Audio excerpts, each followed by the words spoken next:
আমেরিকার অত্যন্ত গুরুত্বপূর্ণ সামরিক ঘাঁটিতে ভয়ঙ্কর এক আঘাত এনেছে ইরান। এক কথায় সেই ঘাঁটি ব্যবহারের অনুপযুক্ত।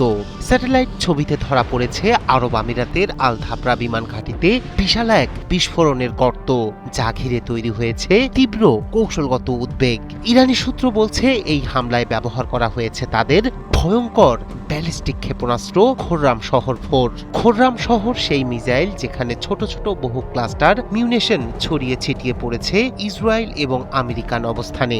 এগুলো আটকানোর ক্ষমতা নেই প্যাট্রিয়ট এবং থার্ডের। নায়াসিনামাইড ও স্যালিসাইলিক সমৃদ্ধ লিলি ফেস ওয়াশ, যা ফেসের ডেড স্কিন সেল দূর করে দেয় দ্বিগুণ ফাস্টার ব্রাইটেনিং।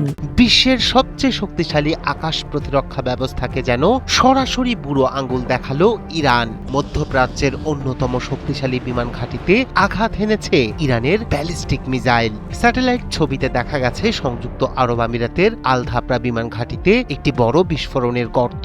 গেল বৃহস্পতিবার প্রকাশিত ওই স্যাটেলাইট ছবিটি নতুন করে উদ্বেগ তৈরি করেছে প্রতিরক্ষা বিশ্লেষকদের মধ্যে, কারণ এই ঘাঁটিটি উপসাগরীয় অঞ্চলে যুক্তরাষ্ট্রের অন্যতম গুরুত্বপূর্ণ সামরিক ঘাঁটি, যেখান থেকে নজরদারি বিমান, ড্রোন এবং যুদ্ধ বিমান পরিচালনা করা হয়।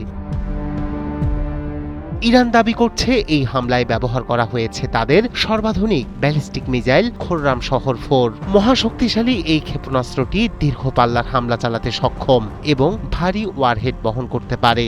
বিশ্লেষকদের মতে খোররাম শহর 4 মূলত তৈরি করা হয়েছে আধুনিক ক্ষেপণাস্ত্র প্রতিরক্ষা ব্যবস্থা ভেদ করার জন্য। এর উন্নত গাইডেন্স প্রযুক্তি এবং শক্তিশালী বিস্ফোরণ ক্ষমতা এটিকে ইরানের অন্যতম ভয়ঙ্কর অস্ত্রে পরিণত করেছে। ধারণা করা হচ্ছে এই মিসাইল প্রায় 2000 কিলোমিটার পর্যন্ত লক্ষ্যবস্তুতে আঘাত হানতে পারে এবং প্রায় 1500 কেজি পর্যন্ত ওয়ারহেড বহন করতে সক্ষম। শক্তিশালী এই আঘাতই স্যাটেলাইট ছবিতে দেখা বড় গর্তের কারণ হতে পারে বলে মনে করছেন প্রতিরক্ষা বিশ্লেষকরা। দীর্ঘদিন ধরে উপসাগরীয় অঞ্চলে যুক্তরাষ্ট্রের সামরিক উপস্থিতি এবং প্রতিরক্ষা ব্যবস্থা প্রায় অপ্রতিরোধ্য বলেই বিবেচিত হয়ে এসেছে, কিন্তু আল ধাবরা ঘাঁটিতে এমন আঘাতের চিহ্ন দেখানোর মাধ্যমে ইরান যেন দেখাতে চাইছে তাদের ক্ষেপণাস্ত্র সক্ষমতা এখন মার্কিন প্রতিরক্ষা ব্যবস্থাকেও চ্যালেঞ্জ জানাতে পারে। বিশেষজ্ঞরা বলছেন এই ঘটনা শুধু একটি সামরিক আঘাত নয়, বরং এটি একটি কৌশলগত বার্তা।